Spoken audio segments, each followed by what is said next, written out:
میں ہمارے پیر کہیں بھی پڑ سکتے تھے۔ بدرو اور ہریالے نے جو کچھ کہا تھا اس کی تصدیق پولیس کے سوا کسی اور سے نہیں ہو سکتی تھی۔ یوں بھی بدرو کے بقول پولیس کو ہماری تلاش تھی تو ہمیں اسے چھپنا بھی نہیں چاہیے تھا، ورنہ بدرو نے مشورہ دیا تھا کہ ہم اسٹیشن ہی سے لوٹ جائیں۔ پولیس ہی سے ہمیں اپنی تلاش کی اصل وجہ معلوم ہو سکتی تھی۔ ہم اڈے کی طرف جا رہے تھے، لیکن ہو سکتا تھا کہ ہم کبھی وہاں تک نہ پہنچ پاتے۔ راستے ہی میں ہمارے آگے رکاوٹیں کھڑی کر دی جاتی اور پھر پولیس کا طور یہ نہ ہوتا۔ ان کے طور کا اندازہ ہمیں ابتدا ہی میں ہو گیا تھا۔ اس وقت جب تھانے میں ہمارے آنے سے کھلبلی مچ گئی تھی، ان کا رویہ اس سے قطعاً مختلف ہوتا۔ اگر وہ ہمیں خود کھینچ کے لاتے اور ہماری تلاشی لے کر تمنچے اور ہتھیار برآمد کرتے، وہ ہم سے پوچھتے کہ ہم اتنے دنوں کہاں رہے ہیں، ہم وہی جوابات دیتے جو ہم نے دیے تھے۔ ہم انہیں کبھی نہ بتاتے کہ ہندوستان میں تھے ہی نہیں، لیکن شاید وہ اس طرح نہ سمجھ پاتے جس طرح انہوں نے اب سمجھا بوجھا تھا۔ رتنا کیوں اندر نہیں گیا؟ رتنا نہیں تو پھر اور کون تھا؟ کبن خان نے اتنے مختصر عرصے میں اتنے بڑے دشمن کیسے پیدا کر لیے؟ ہمیں تو اتنا بھی پتہ نہیں تھا کہ ہمارے وارنٹ نکلے ہوئے ہیں یا نہیں۔ انہوں نے وارنٹ غالباً اس لیے جاری نہیں کیے تھے کہ ہم کسی طرح کلکتے واپس آ جائیں۔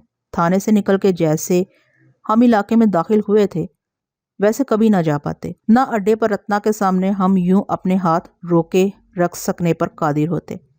ہماری آنکھیں بہکتی رہتی اور ہمارے پاؤں اوندے سیدھے پڑتے۔ پولیس بھی اڈے پر آنے میں اتنی دیر نہ لگاتی اور نہ وٹھل رتنا کو اتنا وقت دیتا۔ وہ اڈے کی عمارت کے بجائے گلی کے نکڑ پر نہ اترتا۔ ہم اپنے ہی گھر چوروں کی طرح داخل ہوتے۔ انہوں نے ہماری عدم موجودگی میں ہمارے بارے میں جو ذہن میں بٹھا لیا تھا وہ ہماری اپنی ہی وجہ سے تھا کہ ہم موجود نہیں تھے۔ انہوں نے دوسرے شہروں کی پولیس سے بھی ہمارے متعلق یقیناً کوئی رابطہ رکھا ہوگا اور ہر جگہ سے انہیں نفی میں جواب ملا ہوگا۔ 2-3 دن حوالات میں رکھ کے ہمیں جیل بھیجنے کی اجازت حاصل کر لینا ان کے لیے مشکل نہیں تھا، اور پتہ نہیں وہاں سے ہماری واپسی کب ہوتی۔ اڈے سے نکلنے کے بعد یا اڈے پر ہماری موجودگی کے دوران وہ ہم تک پہنچتے تو پھر واپسی انہی کی مرضی پر منحصر ہوتی، اور اس بات پر کہ ہم نے رتنا کے ساتھ کتنی رعایت کی ہے یا کوئی رعایت نہیں کی۔ ادھر شہر کے اڈوں کے استاد پولیس کے کانوں میں روز نیا شوشہ چھوڑ کے ہمارے دن بڑھاتے رہتے۔ اڈے پر اس رات ایک نصیب میاں ہی تھے جو بچ گئے تھے۔ ان کا کہنا تھا کہ سب کچھ اچانک ہوا۔ معمول کے مطابق رات گئی عمارت کے دروازے بند کر دیے گئے تھے۔ اندر 15 آدمی تھے۔ 3 وہ جنہیں 4 دن سے کبن خان نے اس وقت تک رہنے کی اجازت دے دی تھی جب تک کہ وہ اپنا کوئی انتظام نہ کر لیں۔ تینوں کلکتے میں نوارد تھے۔ انہوں نے بتایا تھا کہ وہ دلی سے آئے ہیں اور پولیس ان کا پیچھا کر رہی ہے۔ اس رات تینوں اچانک غائب ہو گئے۔ نسیم میاں یا کسی اور کے ذہن میں دور دور تک گمان نہ تھا کہ وہ رتنا کے آدمی ہو سکتے ہیں۔ پوچھ گچھ کے وقت وہ کسی طرف اشارہ نہیں کر سکے، مگر 15 دن بعد انہیں جب رتنا کے اڈے پر بیٹھنے کی خبر ملی تو ان کے ساتھ سبھی نے شور مچایا۔ ان کے پچھلے بیانات مختلف تھے، پھر بھی پولیس نے رتنا کے سلسلے میں ہر طرح کی تفتیش کی ہوگی، لیکن رتنا نے ہر گوشہ بند کر رکھا تھا، کوئی روزن کھلا ہوا نہیں تھا۔ کانتے کہتا تھا کہ جیسے ہی وہ کلکتے واپس آیا اسے اڈے تک نہیں پہنچنے دیا گیا، راستے ہی میں روک لیا گیا۔ وہ بتا سکتا تھا کہ وہ فیض آباد اور بمبئی کیا ہوا تھا، لیکن وہ نہیں چاہتا تھا کہ پولیس جولین کے گھر یا زری کی حویلی پہنچے۔ وہ یہ بات کسی وقت بھی بتا سکتا تھا جب کوئی چارہ نہ ہوتا۔ گاڑی سے اترنے کے بعد اس کے لیے بھی سب کچھ عجیب اور ناقابل فہم تھا۔ وہ سیدھا اڈے کی طرف جا رہا تھا، لیکن اسے جیل پہنچا دیا گیا۔ وہاں اڈے کے دوسرے ساتھی بھی موجود تھے۔ کانتے نے ان کی باتوں اور پولیس کے رویے سے اندازہ لگا لیا تھا کہ ابھی جیل سے باہر نکلنا اس کے اور دوسروں کے لیے مفید نہیں رہے گا۔ شاید اس دوران وٹھل واپس آ جائے یا پولیس خود اصل لوگوں تک پہنچ جائے۔ اسے کلکتے میں چلنے والی ہوائیں یکسر بدلی ہوئی محسوس ہوتی تھیں۔ پولیس نے اس پر بیت برسائے۔ پوچھ گچھ کا کوئی ایسا طریقہ نہیں رہ گیا تھا جو روا نہ رکھا گیا ہو۔ کانتے انکار کرتا رہا اور دانستہ چپ رہا۔ وہ کہہ رہا تھا کہ اس کا دماغ ہی ٹھیک کام نہیں کرتا تھا۔ اڈے کے اتنے لوگوں کے بیچ میں وہ خود کو تنہا تنہا محسوس کرتا تھا۔ جو مناسب سے مناسب بات اس کے سر میں آ سکتی تھی وہ یہی تھی، اور وہ اس پر کربند رہا۔ اس عرصے میں فیض آباد سے جمرو، بمبئی سے ماچھی، چھیدا، آسنسول سے استاد موتی اس کی خبر لینے آئے۔ پولیس ان کے پیچھے پڑ گئی۔ کانتے نے یہ کہہ کر انہیں لوٹا دیا کہ استاد بس اب آ ہی رہے ہوں گے اور وہ انہیں کسی وقت بھی بلا سکتا ہے۔ جیل میں اس کے ساتھی ہر لمحے اس پر زور دیتے تھے۔ ایک مرتبہ انہوں نے جیل سے فرار ہونے کا خاکہ بھی بنایا۔ کانتے نے انہیں منع کر دیا اور ایک بار رتنا کی طرف سے ایک آدمی نے آ کے اسے پیشکش کی کہ وہ جیل سے چھوٹ کے اپنے پرانے اڈے ہی پر واپس آئے۔ رتنا اسے اپنا منتظر ملے گا۔ رتنا نے کہلوایا تھا کہ وہ استاد وٹھل کا اڈا خالی نہیں دیکھ سکتا تھا۔ کانتے نے جواب میں رتنا کی طرف سے بھیجے جانے والے آدمی کو ہاتھ پھیلانے کو کہا۔ جب اس نے ہاتھ پھیلایا تو کانتے نے اس کی ہتھیلی پر تھوک دیا اور بولا، جا کر اسے رتنا کے منہ پر مل دینا۔ کانتے بتا رہا تھا کہ اس نے 1.5 مہینے کا عرصہ جیل میں نہیں، جیسے کسی بھٹی میں گزارا ہے۔ بار بار اس کے جی میں آتا تھا کہ وہ واقعے کے دوران اپنی عدم موجودگی کا ثبوت فراہم کر کے یہاں سے نکل جائے۔ کانتے کو بھی احساس ہوگا کہ رتنا نے کسی برتے پر یہ جرات کی ہوگی، اپنے اور دوسروں کے بل پر، مبادا اسے کوئی لرزش سرزد ہو جائے۔ اس لیے کانتے خود کو تھامے رہا۔ وہ بمبئی سے پیرو دادا کے آدمیوں، فیض آباد سے جمروں کے ساتھیوں، لکھنؤ سے کبن خان کے دوستوں اور آسنسول سے استاد موتی کے شاگردوں کو کلکتے بلا کے اڈے کا رخ کر سکتا تھا، مگر اسے اچھا نہیں لگتا تھا کہ اوروں کے کندھوں پر بندوقیں رکھ کے چلائی جائیں۔ وہ خود ہی وہاں جانا چاہتا تھا اور کسی مناسب موقع کا منتظر تھا۔ اسے وٹھل کا بھی انتظار تھا۔ وٹھل جیسا کہ اکثر کہا کرتا تھا کہ ہتھیار اٹھانے سے پہلے شیشہ دیکھ لو، ہتھیار سر پر رکھ کے چلاؤ۔ ظاہر ہے وٹھل کی مراد نہ تو باقاعدہ شیشہ دیکھنے سے تھی، نہ ہتھیار سر پر رکھنے سے۔ ہمارے پاس بالکل وقت نہیں تھا۔ پیرو یا میں ابا جان کو لے کر فیض آباد چلے جاتے تو وقت کی تنگی کا اتنا احساس نہ ہوتا۔ جتنی دیر ہمیں تھانے میں لگی تھی اتنی دیر میں رتنا کو پیرو، زورا اور مارٹی کے بارے میں یہ خبر نہیں مل پائی ہوگی کہ وہ ہوٹل میں ٹھہرے ہوئے ہیں۔ بدرو نے اگر پیرو کو ہم سے باتیں کرتے اسٹیشن پر دیکھ لیا تھا تو بدرو ہمارے ساتھ ہی تھا۔ شام ہی کو ہم رتنا کے پاس پہنچ گئے تھے۔ شام کو ہم اس کے پاس نہ پہنچ پاتے، تھانے میں ہمیں کچھ اور وقت لگ جاتا۔ 1 رات اور 1 دن یا کئی دن تو شاید رتنا کلکتے میں پیرو کی موجودگی سے بے خبر نہ رہتا، اور یہ جاننے کے بعد اسے چاقو اٹھا کے پیرو کے سامنے پہنچ جانے کی ضرورت نہیں تھی۔ پولیس کو اشارہ کر دینا کافی تھا۔ پیرو کے پاس رتنا کی بے خبری جتنا ہی وقت تھا۔ پیرو تک پولیس کے پہنچ جانے کا مطلب ابا جان تک پہنچنا تھا، جن کے پاس جادو کے پتھر صندوقوں میں رکھے ہوئے تھے۔ ان کی ایک جھلک سے نہ صرف ابا جان اور پیرو کے سامنے کے دروازے بند ہو جاتے، ہماری باقی زندگیوں کا فیصلہ بھی ہو جاتا۔ جتنے کم سے کم وقت میں ہم تھانے سے نکل جاتے اتنا ہی ہمارے لیے بہتر تھا۔ آنے والا ہر لمحہ لٹکتی ہوئی تلوار کے مانند تھا جو کسی وقت بھی ہماری گردن پر گر جاتا۔ گو پیرو کسی دیوار، کسی تلوار سے کم نہیں تھا۔ وہ کسی کے خود تک پہنچنے سے پہلے ہی اس کی آہٹ سونگھ لیتا، لیکن ہمیں اپنے طور پر اسے الجھن میں ڈالنے کا خطرہ مول نہیں لینا چاہیے تھا۔ ہمارے لیے بس یہی ایک بہتر صورت تھی کہ ہم دوبارہ تھانے واپس آ جائیں تو رتنا اس کے ساتھی بھی ہمارے ہمراہ ہوں۔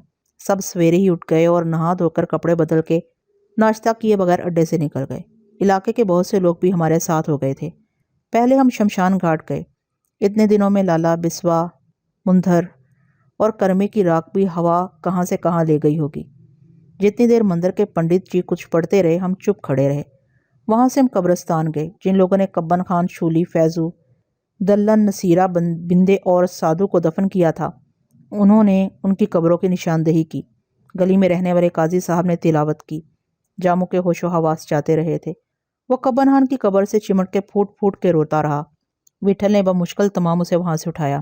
واپسی میں راستے بھر جاموں گنگ بیٹھا رہا۔ اڈے پر آ کے وٹھل نے کئی آدمیوں کو شہر کے مختلف اڈوں کی طرف جانے کی ہدایت کی اور کہا، استادوں سے جا کے بول دیں آج رات تک رکا ہوا بھتہ اڈے پر پہنچ جائے۔ وٹھل نے اور کوئی دوسری بات نہیں کی تھی۔ مجھے یہ سب قبل از وقت معلوم ہوتا تھا۔ اڈے کے آدمی اس کا پیغام پہنچا کے سپہر تک لوٹ آئے تھے۔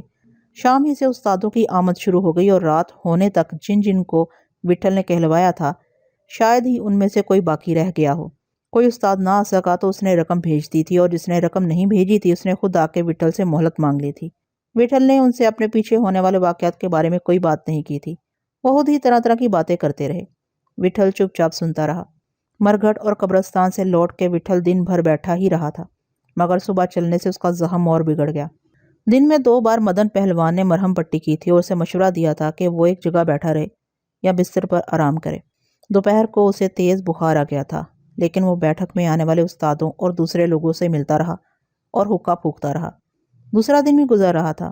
پیرو، زورا اور مارٹی میں سے کوئی بھی اڈے پر نہیں آیا۔ وٹھل جیسے کلکتے میں ان کی موجودگی کو بھول ہی گیا تھا، یا وہی کہیں راستہ بھٹک گئے تھے۔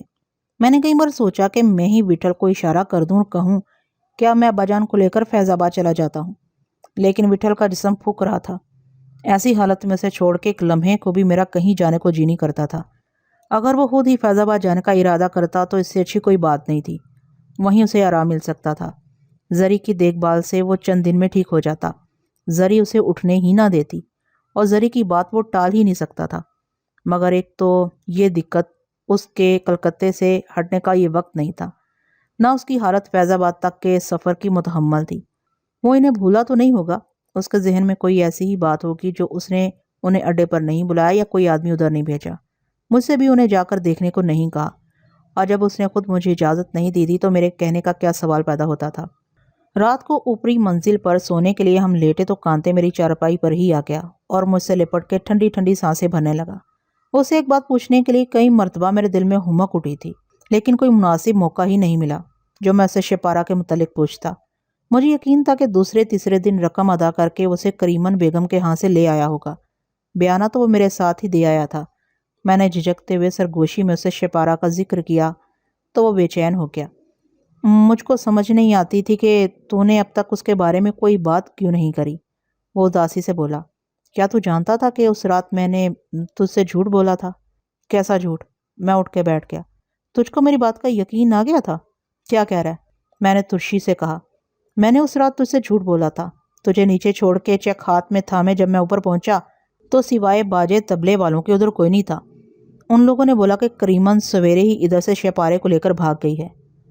نہیں، میں نے ڈھولتی ہوئی آواز میں کہا، تجھ کو استاد کے ساتھ جانا تھا، اس واسطے میں نے نہیں بولا۔ وہ حرام زادی اسے اسی دن لے کر شہر سے نکل گئی تھی۔ لیکن اس نے تو وعدہ کیا تھا جتنے پیسے وہ مانگتی تھی ہم نے اسے زیادہ دینے کو کہا تھا، پھر وہ اسے کیوں لے گئی؟ لے گئی، دل میں خرابی آ گئی تھی، اور ہو سکتا ہے کہ کرم چند سیٹھ نے اپنے آنے کے بعد کچھ بڑی بولی دے کر کسی کو بھیجا ہو۔ میرا دل بیٹھنے لگا، شپارے کی قسمت ہی خراب تھی، میں اسے کدھر ڈھونڈتا؟ کانتے بولا، پر میں نے سوچ لیا تھا اپنے کو پتہ چل گیا تو اس سالی حرام کی پلی کی آنکھیں ضرور نکال لوں گا۔ میں نے جمروں کو فیض آباد، کبن خان کے لنگوٹیوں کو لکھنؤ اور ماچھی کو بمبئی چٹھی ڈال دی تھی کہ آس پاس جدھر بھی اس چوکھٹے کی عورت دکھائی دے اپنے کو ترت لکھو۔ تو کیا وہ تجھے مل گئی؟ میں نے بےتابی سے پوچھا۔ وہ نہیں ملی، یہ تیسرے دن کی بات ہے، میں نیچے بیٹھک میں آ کے بیٹھا تھا کہ طلبہ بھاگا ہوا آیا، بولا کانتے استاد ابھی ادھر ایک مائی برقع اوڑے کھڑی تمہارا نام لیتی ہے۔ اپنا سر گھوم گیا، جا کے دیکھا تو وہ ایک کونے میں دبکی کھڑی تھی، منہ ڈھکا ہوا تھا۔ مت پوچھ لاڈلے اپنا کیا حال ہوا، دیر تک سر سے پیر تک اس کو دیکھتا رہا۔ کیا وہ شپارے تھی؟ میں نے اچھل کے پوچھا۔ یہی تو میں بولتا ہوں، اپنا مغز بالکل پھر گیا تھا۔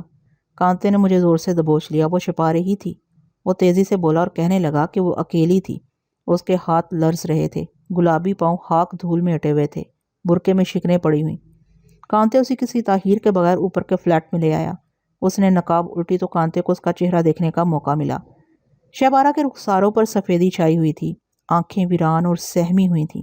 کانتے بھائی، میں آ گئی ہوں، اس نے کانپتی ہوئی آواز میں کانتے سے کہا اور بتایا کہ کریمن بیگم اسے زبردستی یہاں سے لے گئی۔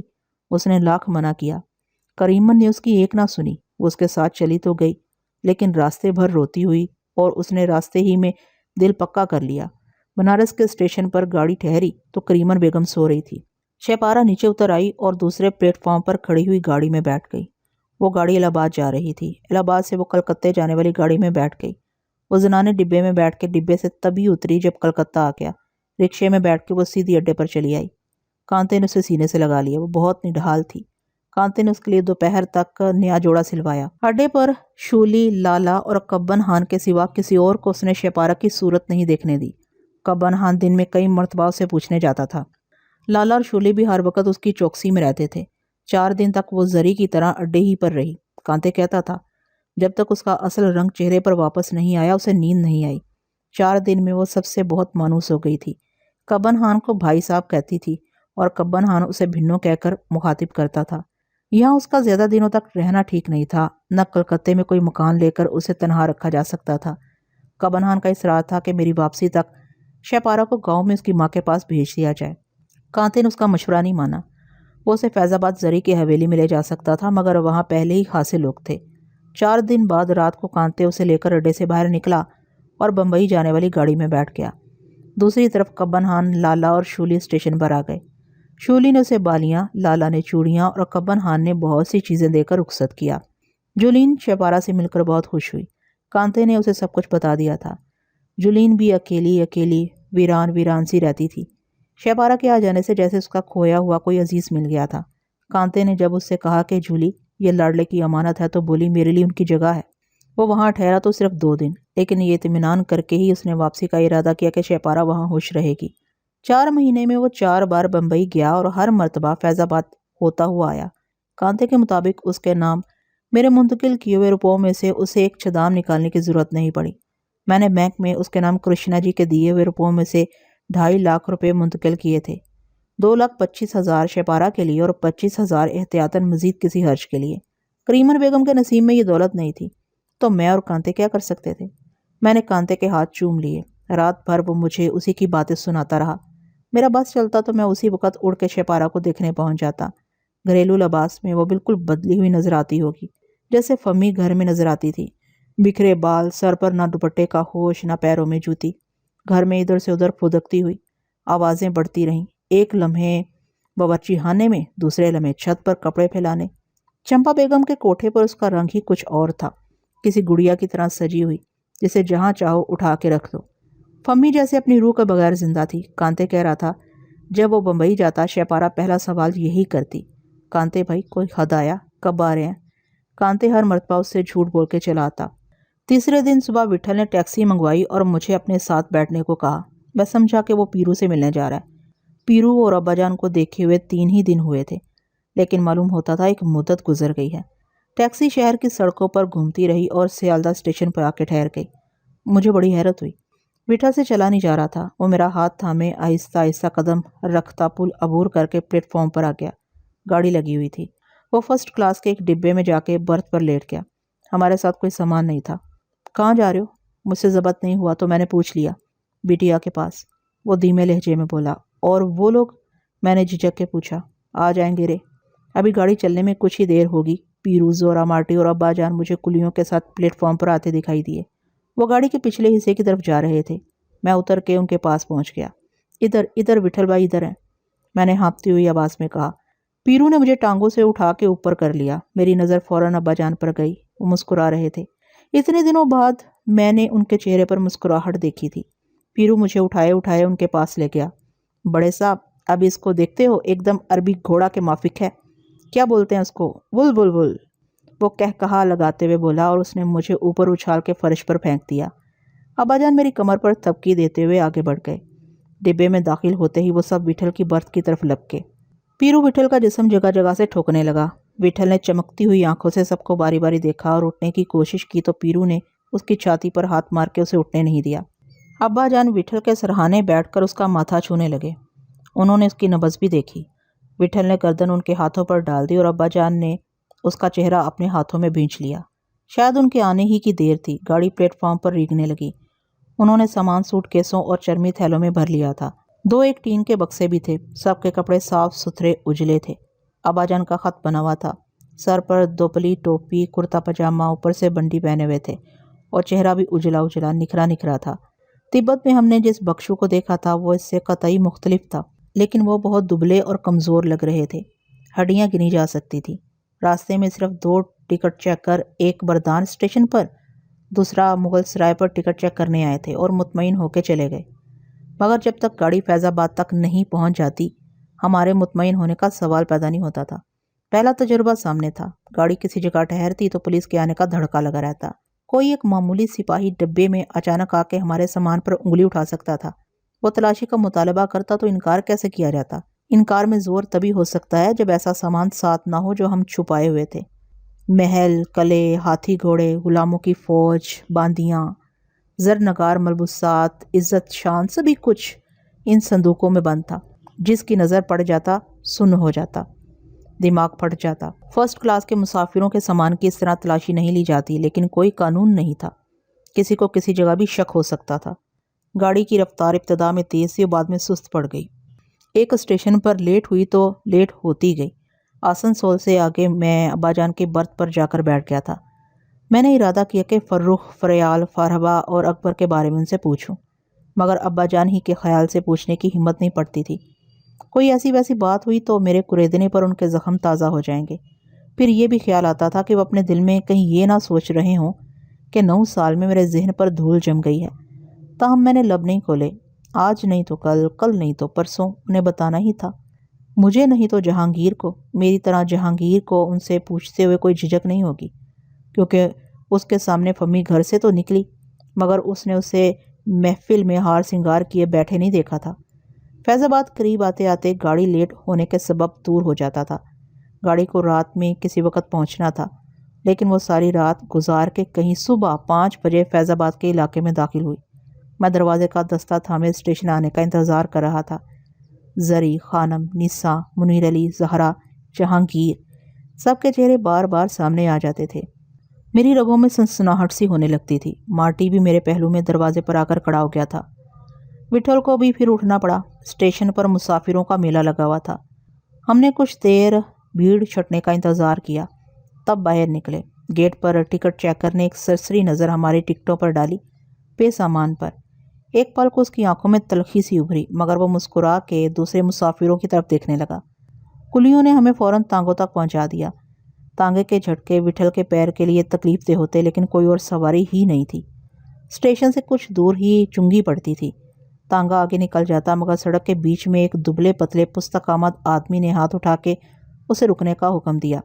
کچھ نہیں ہے میرے سرکار، کوچوان نے گھوڑے کی باگیں تھامے ہوئے ہنس کر کہا۔ چنگی والے نے اس کی بات نہیں سنی اور پائیدان پر رکھے ہوئے بکسے چھو کے منہ بناتے ہوئے بولا، کیا ہے؟ ہیرے جواہرات ہیں، وٹھل نے گونجتی آواز میں کہا۔ اس نے ناراضی سے وٹھل کی طرف سر اٹھا کے دیکھا، لیکن پلک چھپکا کے رہ گیا۔ ٹھیک ٹھیک بتاؤ، وہ کسمسا کے بولا۔ ٹھیک ہی بولا ہے، ادھر چنگی میں ہیرے جواہرات لے جانے کے کیا دام ہوتے ہیں؟ وٹھل نے نرمی سے کہا۔ رونا کاٹ دو بابو، سامان کھول کے دکھاؤ، ٹنٹا مت کر بادشاہ، پیرو نے درشتی سے کہا۔ اپن کو جلدی ہے۔ اس نے 10 روپے کا نوٹ نکال کر اس کے حوالے کیا۔ کاغذ کاٹ کے رکھنا، واپسی میں اپن ادھر سے لے لیں گے۔ سامان کے دام لگیں گے، چنگی والا تانگے کا پہیہ تھام کے بولا، جیسے تانگا روک لے گا۔ کوچوان نے اسے بیچ میں سمجھانے کی کوشش کی اور ہم سے بولا، 10 روپے اور دے دو جناب عالی، 10 روپے کا کاغذ کٹ جائے گا تو باقی کیا بچے گا؟ کچھ غریب لوگوں کا بھی خیال کیجیے۔ ایسا ہے؟ پیرو نے جیب سے 10 روپے کا ایک نوٹ اور نکالا۔ ایسا ہے تو پہلے بولتا، ادھر یہ خالی پلی آنکھیں کیوں مٹکاتا ہے؟ سالہ اپنے کو کیا سمجھ کے بوم مارتا ہے؟ کوچوان نے چنگی والے کو آنکھ مار کے اشارہ کیا۔ اس نے وہیں کھڑے کھڑے چنگی پر بیٹھے ہوئے منشی کو دونوں پنجے کھول کے 10 کا ہنسا بنایا اور دوڑ کے رسید لے آیا۔ چلتے چلتے وہ سلام کرنا نہیں بھولا۔ ناراض مت ہونا جناب۔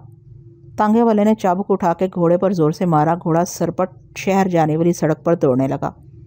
ہمارے پاس چنگی کی رسید تھی، لیکن آگے کسی موڑ پر کسی سپاہی نے ہمیں نہیں روکا۔ صرف مٹھائی اور دودھ کی اکا دکا دکانیں کھلی ہوئی تھیں۔ سڑکوں پر ویسے سناٹا چھایا ہوا تھا۔ بازار سے گزر کے حویلی تک جانے والا راستہ متصر تھا۔ میرے دل میں سائیں سائیں سی ہو رہی تھی۔ حویلی قریب آ رہی تھی۔ ابا جان کو دیکھ کر جہانگیر کی کیا حالت ہوگی، اور زریں وٹھل کو دیکھ کر کیا کہے گی؟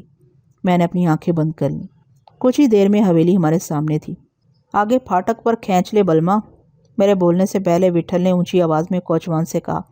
اس نے باگیں کھینچ لی اور تانگا ہچکولے کھاتا ہوا ٹھہر گیا۔ سب سے پہلے میں نیچے اترا۔ حویلی کا پھاٹک بند تھا۔ بوڑھا چوکیدار شیرا وہاں موجود نہیں تھا۔ پیرو نے وٹھل کو سہارا دے کے نیچے اتارا۔ ابا جان، زورا اور مارٹی نظریں گھما گھما کے حویلی دیکھ رہے تھے۔ باہر سے ساری عمارت کا رنگ گہروا تھا اور وہ کسی چھوٹے قلعے سے متشابہ تھی۔ میں بھاگ کے دروازے پر پہنچا اور میں نے زور زور سے کنڈا کھٹکھٹانا شروع کر دیا۔ کون ہے؟ اندر سے شیرا کی لڑکھڑاتی آواز گونجی، ساتھ ہی اس نے پھاٹک کی کھڑکی کھول دی۔ مجھے سامنے دیکھ کر وہ آنکھیں مسلنے لگا اور بکھلائے ہوئے لہجے میں چیخا، لاڈلے میاں، شیرا چاچا۔ میں نے اسے کولیاں میں بھر لیا۔ مجھے یہ احساس بھی نہیں رہا کہ ابا جان پیچھے آ رہے ہیں۔ جیسے ہی شیرا کی نظر وٹھل پر پڑی، وہ اچھلنے لگا اور میری گرفت سے آزاد ہو کر اس کی جانب بھاگا۔ ابھی تک چل رہا ہے رے؟ وٹھل اس کا بازو جھنجھوڑتے ہوئے بولا۔ تم نے جو ادھر باندھ رکھا ہے؟ بٹیا روکے ہوئے ہے۔ بٹیا کیسے ہے؟ وٹھل نے تمتماتے ہوئے لہجے میں پوچھا۔ اپنے سے مت پوچھو، خود ہی دیکھ لینا۔ جا کے جلدی بول، ادھر کیا مستار ہے؟ شیرا جستے لگاتا چیختا ہوا اندر عمارت کے دروازے پر جا کے کواڑ دھڑ دھڑانے لگا۔ کوچوان، پیرو، مارٹی اور زورا جلدی جلدی سامان اٹھا لائے۔ شیرا کو زیادہ چلانے کی ضرورت نہیں پڑی۔ کسی نے آہستہ سے دروازہ کھولا اور بھیڑے ہوئے پٹوں سے پوچھا، کیا بات ہے شیرا چاچا؟ میں نے آواز پہچان لی، وہ زری ہی تھی۔ دیکھو کون آیا ہے، شیرا نے گھبرائی ہوئی آواز میں کہا۔ زری نے کچھ اور نہیں پوچھا، ایک جھٹکے سے دروازہ کھول دیا۔ میری آنکھیں دھندلا گئی۔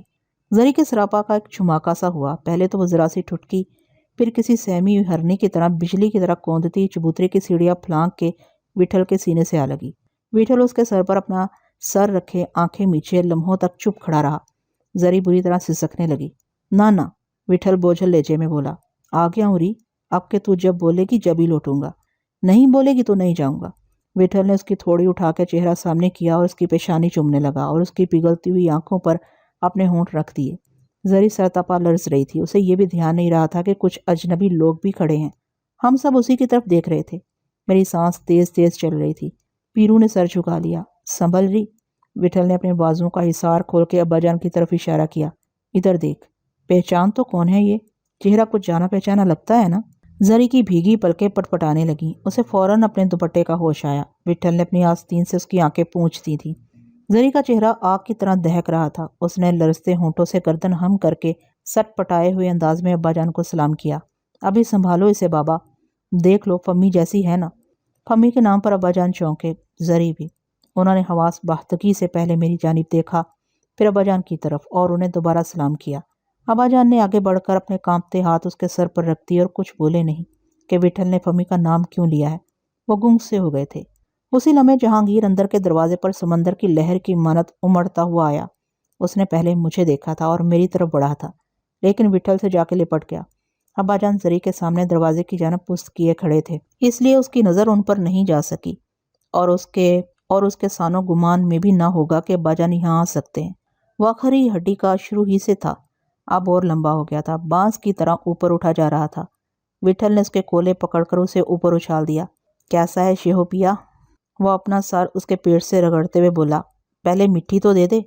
بابا ہم آپ سے بہت ناراض ہیں، وہ مچل کے بولا۔ ایک خط بھی نہیں لکھا، ایک سطر بھی نہیں۔ انگلیاں ہی جام ہو گئی تھیں رے، آپ وعدہ کر کے گئے تھے، کسی سے 2 لفظ نہیں کہلوا سکتے تھے۔ 6 مہینے میں 5 منٹ بھی آپ کو نہیں ملے۔ معاف کر دے شہزادے، غلطی ہو گئی۔ جہانگیر اس کے گلے میں باہیں ڈال کے جھول گیا۔ بابا روز آپ کا انتظار ہوتا تھا، زری باجی صبح و شام شیرا چاچا سے پوچھتی تھیں، ڈاکیا گزر گیا، آپ ایسے کہاں چلے گئے تھے؟ کتنی دور؟ وہاں سے خط بھی نہیں آ سکتا تھا کیا؟ وہ ایک ہی سانس میں نہ جانے کیا کیا کہتا رہا اور وٹھل سر ہلاتا رہا۔ ذرا دیدے کھول، دیکھ تو تیرے لیے کیا لایا ہوں۔ کیا ہے؟ جہانگیر بےتابی سے بولا۔ مجھے کچھ نہیں چاہیے، آپ اور بابر بھائی آ گئے یہی بہت ہے۔ دل میں عجیب عجیب ہول آتے تھے، سبھی دعائیں کرتے تھے۔ ادھر تو دیکھ، پیچھے کون کھڑا ہے؟ کون؟ جہانگیر نے مان پلٹ کر دیکھا۔ ابا جان اس کی باتیں سن رہے تھے اور ان کی آنکھوں سے زاروں کی طار آنسو جاری تھے۔ جہانگیر انہیں دیکھ کر مبہوت رہ گیا۔ ابا جان نے اپنے ہاتھ پھیلا رکھے تھے، وہ کسی سحر زدہ معمول کی طرح ان کے بازوؤں میں چھپ گیا، پھر جیسے سوتا پھوٹ پڑے، ایسا گرج گرج کے رویا کہ سبھی کی آنکھیں جلنے لگیں۔ اندر سے منیر علی، خانم، زہرا، سلمہ، مجومیہ، ارشد، نیسا سبھی آ گئے۔ نیسا بڑی ہو گئی تھی، مجھے دیکھا تو دیوانی سی ہو گئی۔ اسے دیکھنے کو میرا بہت دل چاہتا تھا۔ پہاڑوں میں کتنی ہی بار مجھے اس کا خیال آیا تھا اور کبھی ایسا محسوس ہوتا تھا کہ نیسا میرے ساتھ ساتھ ہی چل رہی ہے۔ کرشنا جی کہتے تھے کہ آدمی کبھی کہیں اکیلا نہیں جاتا، اس کے ہم سفر بہت سے لوگ ہوتے ہیں جنہیں وہ چھو نہیں سکتا، پر جنہیں دیکھتا رہتا، جن سے باتیں کرتا رہتا ہے۔ نیسا کی پرچھائیاں بھی جیسے میرے ساتھ ہی گئی تھیں، اور مجھے ایک ہی بات ستاتی رہتی تھی کہ کہیں وہ حویلی میں آ کر پچھتاتی نہ ہو، کوئی سے ناراض نہ ہو گیا ہو، چپکے روتی نہ ہو۔ شہابی ایسی بدلی ہوئی لگ رہی تھی جیسے میں پہلی بار دیکھ رہا ہوں۔ میرے پاس دوڑی ہوئی آئی اور قریب آ کر ایک لمحے کو سہم کے رک گئی۔ بابر بھائی، وہ سسکاری بھرتے ہوئے بولی۔ دوسرے ہی لمحے بے اختیار میں نے اسے کھینچ کے اپنے پہلو میں سمیٹ لیا۔ ویسے سنبھالتا نہیں تو شاید وہ اپنے پیروں پر تھمی نہ رہتی۔ صرف ایک بار اس نے منہ اٹھا کے مجھے بسورتی نظروں سے دیکھا اور اپنا چہرہ میرے شانے میں چھپا کے بہکنے لگی۔ میں اسے رکنا چاہتا تھا کہ دوسری طرف سے سفید ساڑی میں ملبوس خانم میرے پہلو میں آ کے کھڑی ہو گئی تھی، وہی رنگ، روپ، جھیل جیسی آنکھوں میں موتی لرزتے ہوئے۔ خانم کی عمر بڑھتے بڑھتے وقت کے ساتھ کچھ گھٹ رہی تھی، چہرے پر نور سا بکھرا ہوا تھا۔ میں نے بڑھ کے اس کے کندھے پر اپنا ماتھا ٹکا دیا۔ خانم کی نرم و نازک لمبی لمبی انگلیاں جن سے وہ ستار بجایا کرتی تھی میرے گردن پر منڈلانے لگیں۔ اس کے پیچھے زہرا سمٹی کھڑی تھی۔ منیر علی لپکتے ہوئے میری جانب بڑھے، وہ دونوں پیچھے ہٹ گئیں۔ پھاٹک اور عمارت کے دروازے کھلے، کشادہ حصے پر سبزہ اگا دیا گیا تھا۔ احاطے اور عمارت کی دیواروں کے ساتھ والی کیاریوں میں رنگ برنگے پھول کھلے ہوئے تھے۔ اندر حویلی میں اب کوئی موجود نہیں رہا ہوگا، تمام ملازم بھی وہیں آ گئے تھے۔ دیر تک کسی کو ہمارے کھڑے رہنے کا احساس نہیں ہوا۔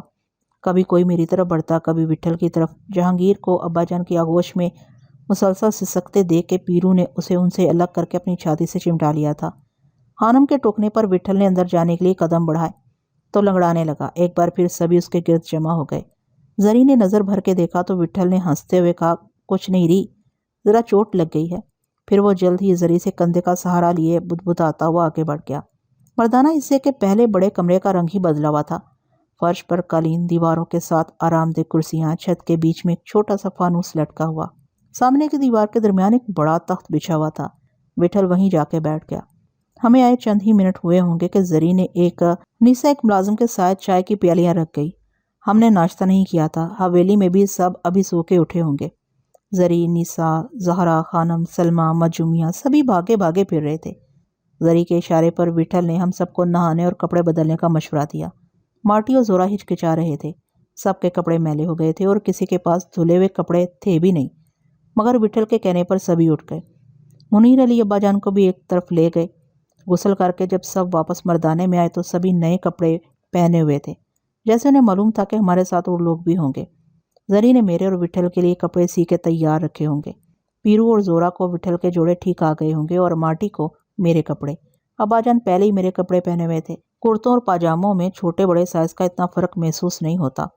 مارٹی کو میں نے پہلی بار اس لباس میں دیکھا تھا، ململ کے کڑے ہوئے کرتے اور چھوٹی موری کے پاجامے میں۔ وہ عجیب سا لگ رہا تھا، بانکا سا، خود کو بار بار دیکھتا تھا۔ وہیں تخت پر ایک لمبا دسترخوان بچھا دیا گیا۔ اتنی دیر میں نہ جانے انہوں نے کیا کیا تیار کر لیا تھا۔ قیمہ، پراٹھے، آلو کی ترکاری، پوریاں، حلوہ، مکھن، ٹوسٹ، بسکٹ اور چائے۔ دعوت کا سا سما تھا۔ سب چیزیں دسترخوان پر چن دی گئیں تو وٹھل نے زری، نسا وغیرہ کو بھی ہمارے ساتھ بیٹھ جانے کو کہا۔ ابا جان کا تو کچھ نہیں تھا۔ پیرو، زورا اور مارٹی سے انہوں نے پردہ پہلے ہی نہیں کیا تھا کیونکہ وہ وٹھل کے ساتھ آئے تھے، اس لیے انہوں نے اس کی ضرورت نہیں سمجھی ہوگی۔ زہرا بھی نیلی چادر سر پر ڈالے وہیں موجود تھی۔ نیلی چادر میں اس کے چہرے کا سونے جیسا رنگ دمک رہا تھا۔ منیر علی اور ارشد بھی پہلے سے فربہ نظر آتے تھے۔ ارشد بالکل تندرست معلوم ہوتا تھا۔ مجھے یہی ڈر تھا کہ فیض آباد کی آب و ہوا اور ماحول سے منیر علی اکتا تو نہیں گئے ہوں گے۔ خانم، زری، نسا یا جہانگیر کی کوئی بات ان کے لیے ناگوار خاطر ہو سکتی تھی۔ اپنا گھر بار یاد آتا ہوگا۔ اب دیکھنے سے لگتا تھا جیسے وہ برسوں سے یہیں رہ رہے ہوں، اسی حویلی میں۔ مردانے میں سب سے اونچی آواز انہی کی تھی۔ سب انہیں بابا جان کہتے تھے، خانم بھی۔ وٹھل کی ہدایت پر تقریباً سارے بکسے لائبریری کے نیچے بنے تہخانے میں رکھ دیے گئے۔ ابا جان نے انہیں کھول کے دوبارہ دیکھنے کا تجسس ظاہر نہیں کیا۔ ان پر تو جیسے سکوت سا چھا گیا تھا۔ سر اٹھا کے سب کو تکنے لگتے اور کسی کے مخاطب ہونے پر چونک جاتے۔ نہ جانے کیا سوچ رہے تھے، مگر چہرے سے کوئی خاص بے چینی ظاہر نہیں ہوتی تھی۔ وٹھل نے نام لے لے کے پیرو، زورا، مارٹی کو ان سب سے ملوایا تھا۔ زری وٹھل سے کچھ کہنے کے لیے سامنے آئی تو وہ پیرو سے کہنے لگا، یہ اپنی گیتا ہے دادا، اپنی جان ہے وٹھل بھائی۔ پیرو نے دونوں ہاتھوں سے زری کا چہرہ تھام لیا اور ٹکٹکی باندھ کے اسے دیکھتا ہوا بھرائی ہوئی آواز میں بولا، اپن وٹھل بھائی کا غلام ہے۔ اپنی گیتا بھی ایک دم تیرے مافک ہے، بالکل ایسا ہی گڑیا جیسا۔ کہاں ہے وہ؟ زری نے زیر لب پوچھا۔ ابھی اس کو ادھر بلائیں گا یا تم کو ہی ادھر لے جائیں گا؟ کیوں وٹھل بھائی؟ گیتا اس کو دیکھ کے کتنا خوش ہوئیں گا۔ راجکماری کو ادھر ہی بلا لو، رانی کو بھی۔ ہاں ہاں یہی بلا لیجیے، زری چمک کے بولی۔ ادھر آ کے پھر وہ واپس جانے کو نہیں بولیں گی؟ ٹھیک ہے، پھر وہ ہمارے ساتھ ہی رہیں گی۔ ارے وٹھل بھائی، پیرو ہنس کے بولا، اس کا دل تمہارے جیسا ہے۔ اس کا دل کسی نے نہیں دیکھا دادا، پاتال سے نیچے ہے۔ وٹھل نے سانس بھر کے کہا، بغیر ہتھیار کے لڑتی ہے۔ لوگ باغ جیسا بولتا ہے اپنے کو ایسا ہی لگتا ہے، اوپر والے نے اس کو اپنے ہاتھ سے بنایا ہے۔ زری شرما کے بھاگ گئی۔ دوپہر ہونے سے پہلے جاموں کا چھوٹا بھائی اور فیض آباد کے اڈے کا استاد جمرو ڈگمگاتے قدموں سے مردانے میں داخل ہوا اور وٹھل کے گلے لگ کے بیان کرنے لگا۔ وہ اکیلا نہیں آیا تھا، اڈے کے اور لوگ بھی اس کے ساتھ تھے۔ جمرو کو کلکتے میں ہونے والی ہر بات کا علم تھا۔ کانتے نے بتایا تھا کہ وہ جیل میں اس سے ملنے کے لیے آیا تھا، مگر کانتے نے اسے لوٹا دیا۔ پچھلی مرتبہ یہیں اسی جگہ کبن خان اور جمرو میں کسی عورت پر جھگڑا ہو رہا تھا۔ دونوں وٹھل کو اپنی اپنی کہانی سنا رہے تھے، مگر دونوں ایک دوسرے پر جان چھڑکتے تھے۔ جاموں نے کبن خان سے کہا تھا کہ وہ گاہے گاہے لکھنؤ سے آ کر فیض آباد کے اڈے کو دیکھتا رہے اور جمرو کو الٹی سیدھی حرکتوں سے باز رکھے۔ ابھی جمرو نے کبن خان ہی کے بارے میں سنا تھا، اسے معلوم نہیں تھا کہ ہم اس کے ساتھ پلے بڑے منن میاں کو واپس نہیں لا سکے۔ وٹھل کو کسی نہ کسی لمحے اسے یہ بتانا ہی تھا۔ اس کے آنے پر منیر علی ابا جان کو دوسرے کمرے میں لے گئے تھے۔ کچھ دیر بعد میں بھی وہاں سے اٹھ گیا۔ مجھ سے جمرو کی لال آنکھیں دیکھی نہیں جاتی تھی۔ جمرو کو آئے دیر نہیں ہوئی تھی کہ زری نے شیرا سے کہہ کر اسے اندر بلوا لیا اور جلد سے جلد